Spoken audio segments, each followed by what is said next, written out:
Filipe, os seus capacetes como este, com a brasão de Coimbra, levam a cidade de Coimbra ao mundo inteiro hoje em dia. Filipe tem noção que hoje em dia é um dos principais embaixadores desta cidade. Bom, não foi esse o intuito quando eu comecei nas corridas, de ser o embaixador ou ser o melhor ou não, mas se o sou, quer dizer que estou a fazer as coisas bem feitas. Mas o brasão no capacete foi simplesmente meter um bocadinho de onde eu sou, um bocadinho nos descobrimentos, quando Portugal descobriu o mundo. Partiu à conquista. Exatamente, e um bocado isso, ou seja, eu quando vou para as corridas eu vou à conquista e de marcar as nossas esquinas de Portugal e depois também de Coimbra, meter no mundo de onde é que eu sou e tenho muito orgulho e portanto acho que representa bem quando eu estou em cima do carro e faço assim, isso é bem, bastante bem. O Filipe já viveu fora, em Itália, se não me engano, e também, portanto, a sua vida hoje em dia é feita muito fora de Coimbra. Como é que é sempre regressar a Coimbra? É ótimo, cheio de felicidade. Há quem me pergunte, mas não te importas de fazer esta viagem depois para Coimbra? Não, vale sempre a pena. As estradas são boas, mas sinto aqui que é a minha energia. Tenho aqui imensas memórias, desde com a minha família, quando era mais novo, com os meus amigos. Criei aqui essas amizades todas de raiz. Tenho a oportunidade e o privilégio de conseguir viver em Coimbra, porque nem sempre...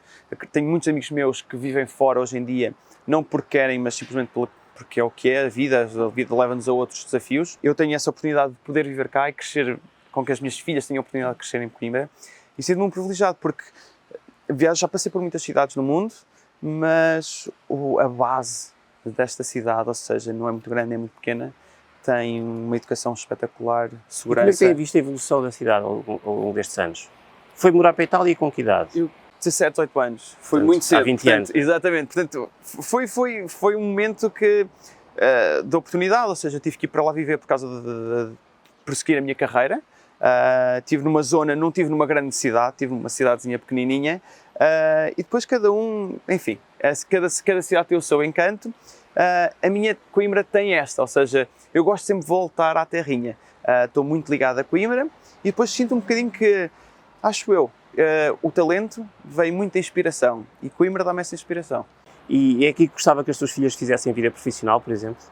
A minha mãe ensinou-me que eu não sei o que é que vais querer fazer na vida, o que é que vais ser. O que eu queres fazer é que faças com muito amor, com muita paixão e que sejas feliz.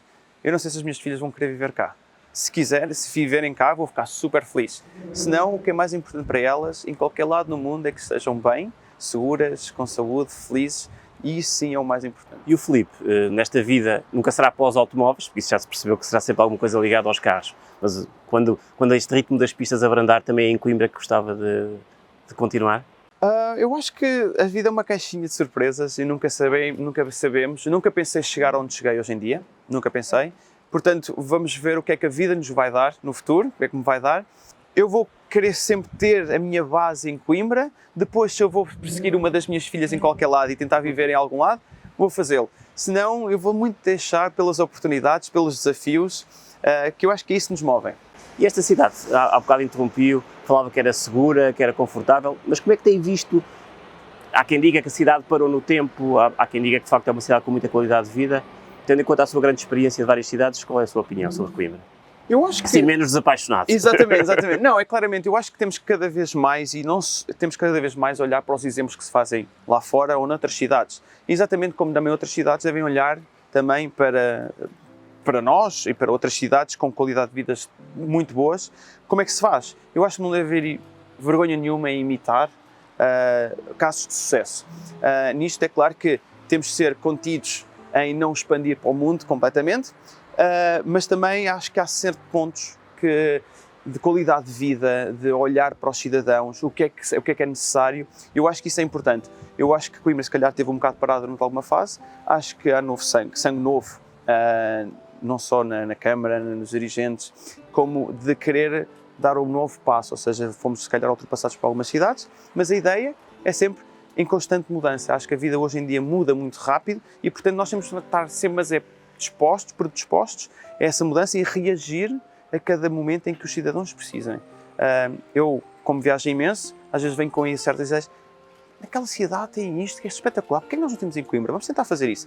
E eu acho que temos, mas é que ter uma Câmara, que eu acho que vamos tendo, com predisposição para novos desafios e para novas aventuras. E eu acho que isso vai ser a cidade ideal Se é tarde ou não, não interessa. O que interessa é Nunca agora o que está tarde. para a frente.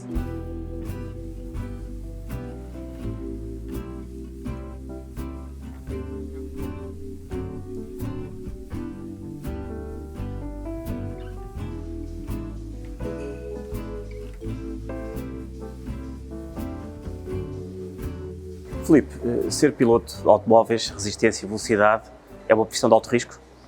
É. Eu acho que é isso também que dá aquele alentozinho, aquele nervosismo, aquela adrenalina que me faz manter vivo. Portanto, sim, tem que ter o seu risco. Como é que a família lida com esta pressão? Ou seja, ainda por cima são corridas longas, quer dizer, às vezes aquelas corridas, Grande sei lá, sofrimento. não é? São 24 horas ali na expectativa, pode sempre acontecer qualquer coisa. A minha família, ou seja, a Joana e as miúdas já estão ali papá, e a Joana quando começámos a namorar, eu já fazia isto, portanto conheceu-me nisto, depois começámos a namorar e depois casámos, e portanto sempre fez parte da nossa vida, portanto sempre aceitámos a parte do risco, não é? Que para nós é, digamos que é calculado. A minha mãe acho que foi a que sofreu mais no início, quando o meu pai, nas aventuras, vamos andar de kart, e agora vamos para ali, e então numa fase inicial onde nós estávamos na categoria cadetes, nos iniciados, a minha mãe ia ver e estávamos todos em família, nos kartódromos, e depois que as coisas começaram a ficar mais sérias, e quando eu comecei a evoluir, a minha mãe... A velocidade começou a aumentar. E a velocidade começou a aumentar, cada vez eram mais, e então aquela primeira curva, depois do arranque, a minha mãe começava a fazer assim, sabes, tipo a tapar a cara, mas só a ver entre os dedos, e chegou um ponto em que já não conseguia aguentar, então deixou de ir ver as corridas, porque era demasiada emoção para ela. Mas, lá está, ela como sempre nos viu tão felizes a fazer aquilo que nós queríamos, pronto, sigam a vossa paixão. Mas este risco é de facto muito tempo, tem que ser uma concentração brutal, não é? Como é que se prepara essa concentração? Bom, isso é uma excelente questão, ou seja, além de ser muitos anos de treino, muitos anos, ou seja, desde os meus 7 anos que andei nos karts, ou seja, em que as corridas são mais curtas, são cerca de 20 minutos de corridas, depois meia hora, depois uma hora, ou seja, tem uma preparação muito grande. Mas depois, quando não estou nos carros, nas corridas ou a testar, até porque é um desporto, infelizmente, é muito caro, e, portanto, nós vamos muitas vezes diretamente para as corridas, temos poucos testes para reduzir os custos, então tenho que treinar fisicamente, por exemplo, estamos exatamente num sítio onde eu treinei durante muitos anos, e treino, aqui no campismo, no Parque Campismo de Coimbra, em que fazia aqui voltas a correr. Depois cruzámos no ténis, talvez. Exato, cruzámos no ténis, também achei um desporto super interessante porque é muito mental. Chegou um ponto em que é luta mental entre nós, connosco próprio, contra os nossos adversários, ou seja, nós estamos claramente cansados porque não dormimos o necessário e estamos a fazer as provas de esforço e temos que voltar para lá para dentro para o carro. Mas lá está, fazer parte de musculação, para os músculos estarem ativos e temos a força necessária para virar o volante. Há quem pense que virar o volante não tem esforço físico nenhum, mas o que é certo é que no nosso carro nós fazemos cerca de 3 vezes e meio, ou seja, o pescoço, o corpo, aqui a parte do core e os braços, tudo isso sofre muito, e depois também a travagem. A travagem, nós colocamos travão cerca de 70 a 80 kg cada vez que travamos, porque é muito duro, são travões em carbono, e então vai afetar muito a nossa lombar. O carro atual que o Filipe conduz, quantos cavalos? Tem cerca de 600 cavalos, mas depois tem 850 kg, ou seja, a relação peso-potência é muito grande e curva muito rápido. E é exatamente essas forças G que nós temos laterais e longitudinais da travagem em que faz com que o nosso corpo sofra bastante. E manter a concentração ao milésimo de segundo. E conseguirmos daí ser um desporto difícil porque temos que ter a concentração, esforço físico e depois pensar exatamente, o nosso pensamento ser exatamente o mesmo, ou o mais próximo possível, ao fim de 24 horas, que é quando a parte... O exercício de memória também é brutal, não é? Memória, tipo, julgar os momentos que devo passar este carro aqui ou não, porque e é o que faz a diferença de um bom piloto para um menos bom piloto, é exatamente julgar a situação ao momento e simplesmente, julguei mal, cometeu um erro. É erro dele, continua a ser o nosso erro. Mas é isso que faz exatamente o erro humano. Aprender com o erro. E também a preparação, ou seja, treinar bem fisicamente, ou seja, eu treino todos os dias, sempre que posso, treino todos os dias, faço corrida, ou faço bicicleta, ou faço um ténis, quando jogávamos uns ténisinho também, ou faço no ginásio para ter a força muscular. Portanto, é um conjunto de situações e treinar também a concentração. Tudo isso é aplicado numa corrida de 24 horas. Tu, Filipe, temos a admitir que durante a sua vida abdicou de muita coisa para manter essa concentração e esses níveis todos altos. Muito, principalmente quando tinha ali os meus 16 anos, 15, 16 até os 18 anos, principalmente vivendo em Coimbra, na estudantada toda, os meus amigos em grandes festas, na queima das fitas ou nas latadas, e eu simplesmente atrás do sol posto, a preparar uma corrida qualquer, a testar, e a questionar-me, será que é isto mesmo? E se calhar até nos dias de hoje tem que ter uma vida mais regrada que se calhar outras profissões. Hoje em dia já me vem naturalmente, já sou pai de família, já estou claramente naquela fase em que não compreendo a música aos altos berros, que nem sequer dá para falar. Estou noutra fase, mas quando eu tinha os meus 18, 19 anos... Gostava um bocado. No fim de jantar, ir para casa. Exatamente, e de falar ao telefone, eu em Itália a viver, e eles a dizerem, faltas aqui tu, e eu simplesmente não dava e ainda está mais uma semana fora, e isso gostou. Como é que é o dia-a-dia de um piloto de alta competição? Primeiro, em ambiente de prova, deve ser hotel, pista, hotel. Exatamente. Não, fora disso, eu sou muito dedicado à minha família. Gosto muito de passar tempo com as minhas filhas, gosto de vivê-las, gosto de deixá-las à escola e quando cá estou tento dedicar-me ao máximo para estar disponível para elas, ou seja, de levá-las à escola e levá-las ao balé. Sou o pai que dobra o maiô para meter dentro da mochila, prepara o lanchinho, tudo direitinho com o que elas gostam, levo-as ao balé, à ginástica, levo-as para casa, tento fazer atividades com elas e lá está, nesse período em que das 9 às 5 onde elas estão na escola, tento treinar, fazer os e-mails, preparar os relatórios, sempre no máximo tempo para aproveitar bem. É uma profissão exigente, não é? É porque eu neste momento estou a fazer, por exemplo, 2 campeonatos, ou seja, tenho 10 corridas nos Estados Unidos, viajo muito, estou muitas vezes dentro de um avião, estou muitas vezes fora, e portanto nada é perfeito. E eu acho que hoje em dia temos muitas redes sociais que só mostram o glamour, as coisas boas, os momentos bons, mas não mostram exatamente aquilo que nós abdicamos. E portanto é exigente, é duro, mas só faz sentido se nós gostarmos muito do que fazemos, ou seja, daí a expressão, quem corre por gosto não cansa.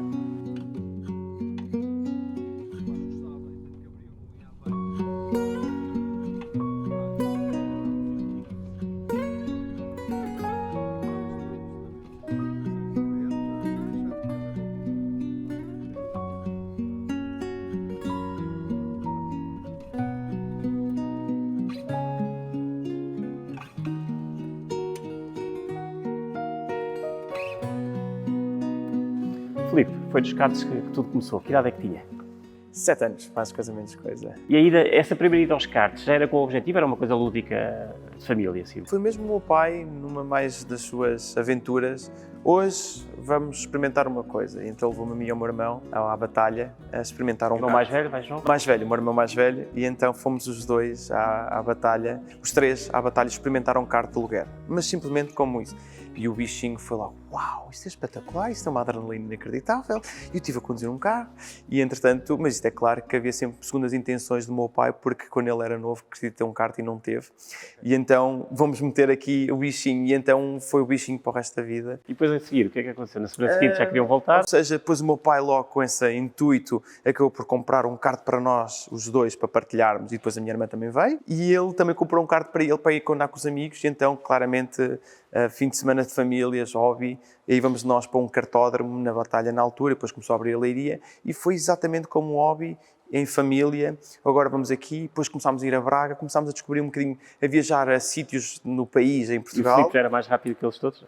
Não era. Aliás, é engraçado porque a primeira volta que eu fiz num kart, eu era sempre, como sou o mais novo da família, sou um bocado o mais maluco, e então o meu irmão lembra-me perfeitamente de dizer, tem cuidado, Filipe, porque isto não é uma daquelas coisas que tu vais e tu podes-me agora aqui. Então eu fui tão devagar que o senhor ofereceu-me mais uma volta. Foi mesmo muito devagar. E portanto, não, demorou tempo a evoluir. Ganhar confiança. Exatamente, o meu irmão era mais rápido que eu. Quando é que o Filipe percebeu que ia ser a sua vida? Aos 8. Aos 8? Eu, portanto, depois tive aquele diálogo com a minha mãe e com o meu pai, porque depois eu ia para a escola, depois isto se calhar não se deve dizer para as crianças ouvir, porque eu depois ia para a escola e começava a desenhar a pista da batalha e as curvas e como é que eu posso ser mais rápido, e estava sempre com a cabeça no ar, a pensar nas corridas. E a minha mãe sempre me disse, e o meu pai, se tu pensas que vais fazer isto, estás muito enganado. Primeiro tens de ter boas notas, tens de ter a escola bem sucedida e só depois é que dou o hobby.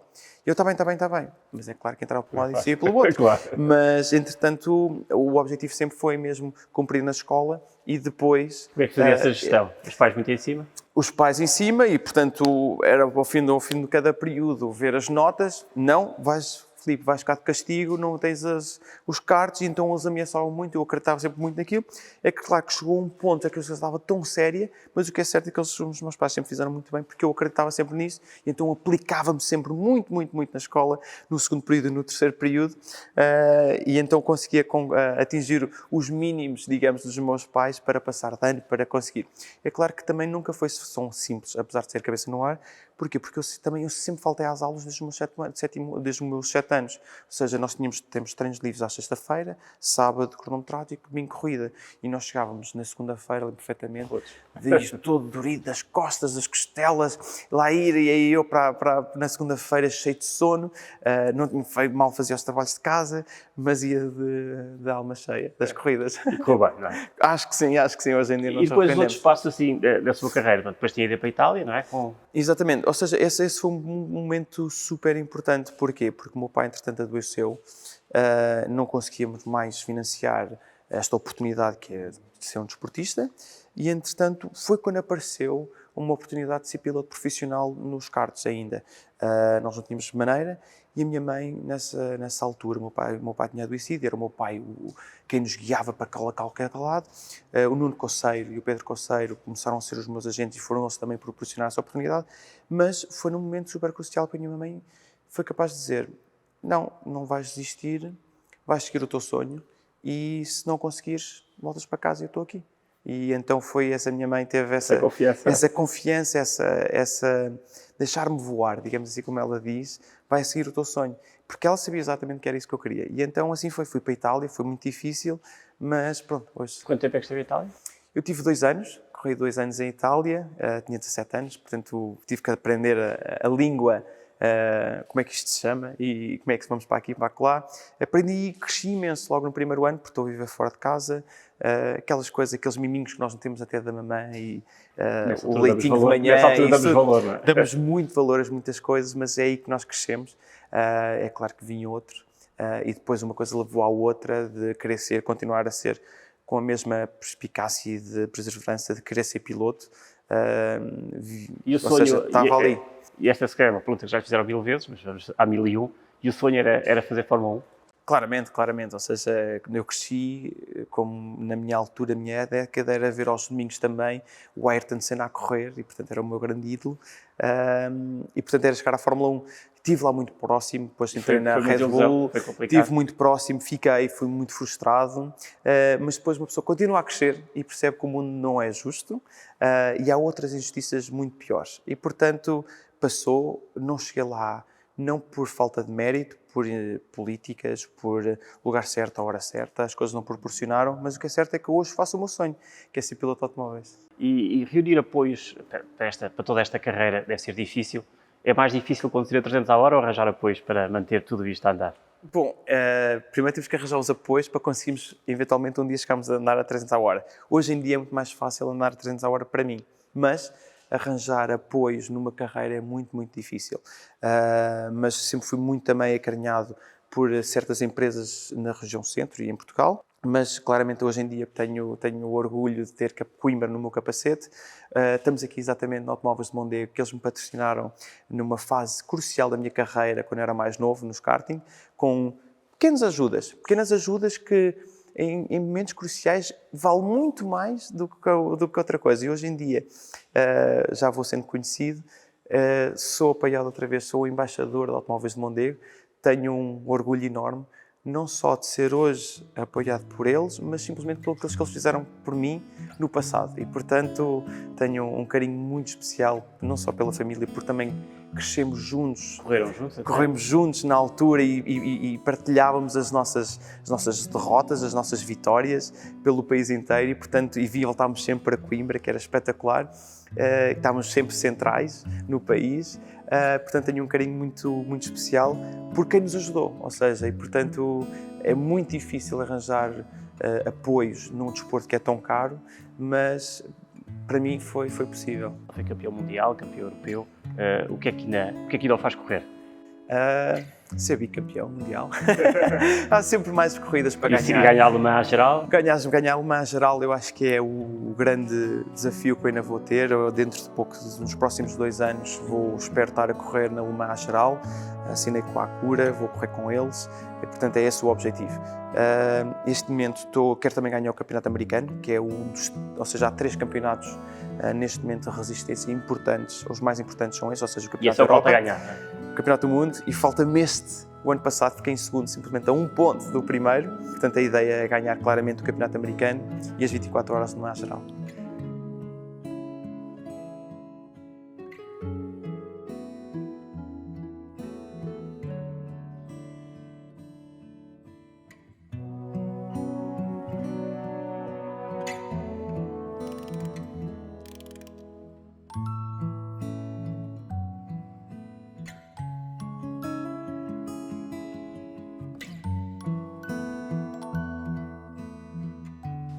Há um corredor de alta velocidade, também se pode perguntar por motivações mais profundas. O que é que te faz viver, o que é que te faz acordar todos os dias para continuar as tuas lutas de dia após dia? O que é que está aí por trás e que motiva? Bom, eu sou uma pessoa, acho eu, muito apaixonado pela vida, muito alegre, sorriso muito fácil, sou mesmo crente que uma pessoa se sorri para a vida sorri-nos de volta. Faço uma coisa que adoro, que são as corridas, que começou como hobby quando eu tinha 7 anos. Tenho a sorte e sinto-me privilegiado de conseguir fazer desse meu hobby, a minha profissão, e essa paixão nunca esmoreceu, portanto continua sempre muito lá em cima. E ao longo dessa minha caminhada pela vida, sempre quis ter uma família, exatamente muito de ver a família que eu tinha com o meu pai, com a minha mãe, com os meus irmãos, que ainda hoje tenho, como é claro, mas ter a minha própria família e ser o pai. Hoje sou pai, tenho 2 crianças, adoro-as imensamente, faço tudo por a minha família, acordo cheio de energia, tenho uma família linda, vivo numa cidade que adoro, faço o que gosto, portanto, acho que quando temos reunido todos os ingredientes, é fácil de acordar cheio de energia para mais um dia. Que bom. E uma pessoa que anda tão depressa, entre aspas, nas pistas, o que é que o trava de quando em quando? O que é que na tua vida te faz travar? Bom, poucas coisas. Eu gosto de ter a noção da ideia ou tento praticar a ideia de estar fora da zona de conforto, é evoluir. Uhum. Embora que haja alguma resistência, por vezes natural, se calhar tento algumas vezes travar o excesso de convites, o excesso de oportunidades. É claro que tenho que sempre pesá-las muito bem, claro, porque depois também é a minha carreira e é um conjunto de situações que leva a outras, mas travar certas situações que me deprivem de estar com a minha família. Porque, ao fim e ao cabo, acho que o que é importante é passarmos tempo importante, de qualidade, com a família, porque o que eu estou a viver agora com a minha família, as minhas filhas, uma tem 3, outra tem 6, são momentos que nunca vão voltar. Sim. E, portanto, ter uma boa qualidade de vida e não a 200% e tentar ir a todo lado. Se calhar aprendi um bocadinho isso com o meu pai tentava ir a todas, estar presente em todas, e depois teve uma infelicidade que foi o esgotamento do corpo. E foi, portanto, um momento muito difícil também para ti, para a família, mas também se calhar que os uniu. Exatamente.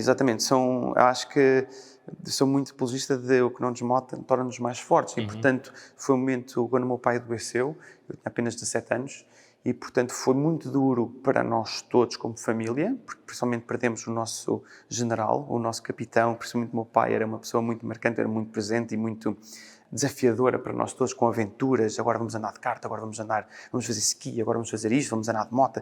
E, portanto, estava ali a coordenar sempre as tropas. E, portanto, aprendi também com o meu pai como ter uma vida que eu gostava de ter, sim, ativa, divertida, unidos, mas ao mesmo tempo também temos que ter calma e temos que saber priorizar as coisas, ou seja, a família, aventuras, trabalho, mas calma, não muito mais, porque se queremos tentar ir a todo lado, depois o corpo não aguenta. E tu tens medo da morte?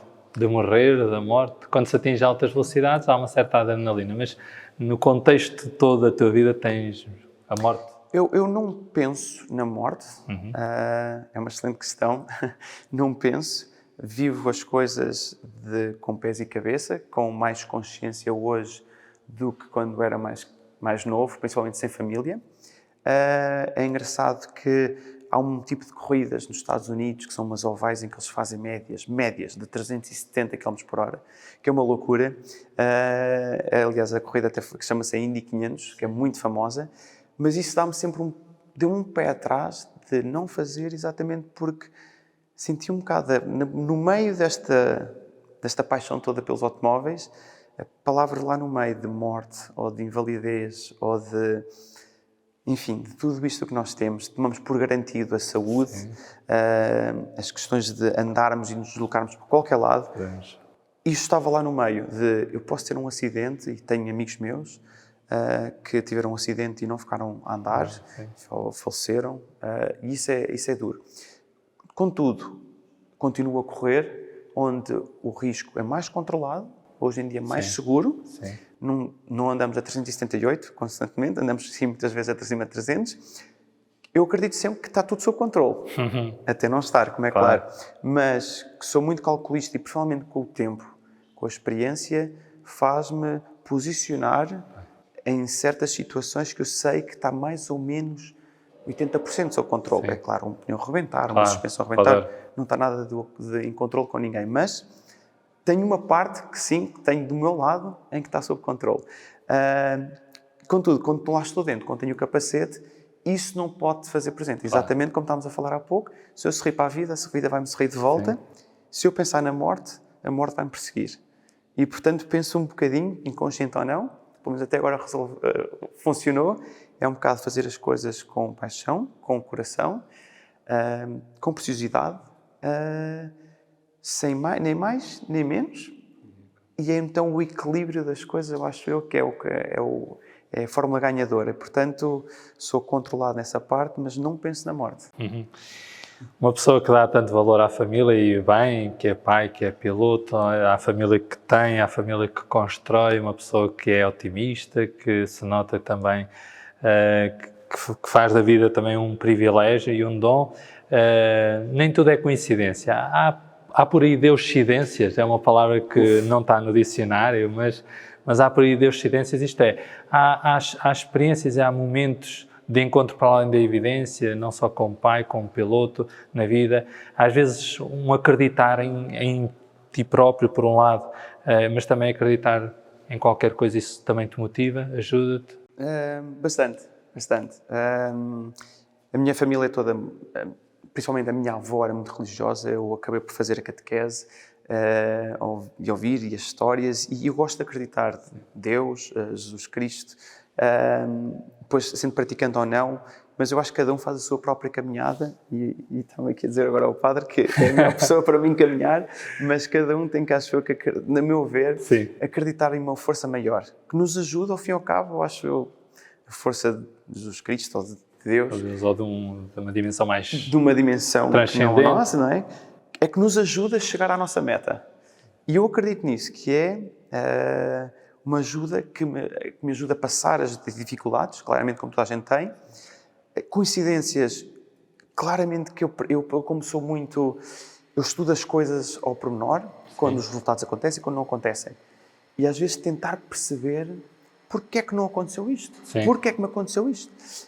Então tenho tido histórias engraçadíssimas ao longo da minha vida de tentar perceber o porquê é que aconteceu. Ou, por exemplo, quando o meu pai, ele teve tetraplégico durante 18, 19 anos. Eu tive muito azar durante esses anos, muito azar, em corridas, ou seja, mas porquê é que eu não ganho esta corrida? Eu fiz tudo direitinho e as coisas não aconteceram. Azar. Até que um ponto em que tomei isso por garantido. E no ano em que o meu pai faleceu, e estamos aqui a ter uma conversa muito aberta, mas são factos, ou seja, uma coincidência enorme. Eu, nesse ano, consegui ganhar, ao fim de 7 anos, as 24 horas de Le Mans. Ganhei o Campeonato da Europa, que já procurava há 5 anos. Ganhei o Campeonato do Mundo. Ganhei todas as provas que havia para ganhar. Fui considerado dos melhores pilotos do mundo, que já procurava também ser essa afirmação, ou seja, nas notícias, isso tudo, ser o melhor piloto do mundo. Mas foi exatamente após Perda do teu pai. A perda do meu pai. E foi numa altura engraçada porque a primeira corrida desse campeonato, nós estávamos em primeiro e tivemos um furo a 20 minutos do fim e acabámos em terceiro. E eu não fiquei triste, apenas é mais uma corrida. E o meu pai faleceu na corrida após e eu ganhei as 3 corridas seguintes e ganhei tudo. E, portanto, foi um ano inacreditável. Eu acho que é coincidência. Entretanto, os últimos anos têm dado a ter agora, este ano tem sido um bocado bolas à trave, mas não me importa. Ou seja, acho que a vida, ao fim e ao cabo, tem algo que não consigo justificar e se calhar vão conseguir dizer, não sei o que é, que energia é essa.